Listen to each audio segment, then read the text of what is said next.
হয়, বহুত দিনৰ পৰা লগ পালোঁ ছাৰ আপোনাক। আৰু আজি শিক্ষক দিৱস দিনা লগ পাইছোঁ যে ছাৰ, মই আপোনাক অকণমান শুভেচ্ছা এটা দিব বিচাৰিছোঁ ছাৰ। ধন্যবাদ দেই, মই আশীৰ্বাদ কৰিছোঁ হয় ছাৰ, ভগৱান দেই। এখন ফটো।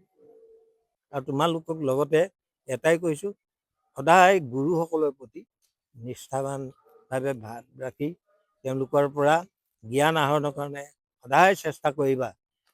টেঙৰ ল'ৰাবিলাকৰ টেঙৰ শিষ্যবিলাকৰ এটা গুণ আছে, খুচৰি খুচৰি শিক্ষাগুৰুৰ পৰা কি কৰে, জ্ঞান আৰ্জন কৰিবলৈ চেষ্টা কৰে। আৰু সেইসকলে কি পায়, জ্ঞান বেছি লাভ কৰিবলৈ সমৰ্থ হয়। আৰু তেওঁলোকে সেই গুৰুতকৈও ওপৰলৈ এখোজ আগবাঢ়ি যায়। কিন্তু সেইটো এটা কথা কি, গুৰু আৰু শিষ্যৰ মাজত যিটো সম্বন্ধ, এই সম্বন্ধটো বাহিৰলৈ যাবগৈ লাগে। কটকটীয়া এডাল এনাজৰী থাকিব লাগে, যিডাল এনাজৰীৰ জৰিয়তে আমাৰ জীৱনকো যাতে আগুৱাই লৈ যাব পাৰোঁ, সেইটোৱে আমাৰ উদ্দেশ্য, অন্য একো নাই।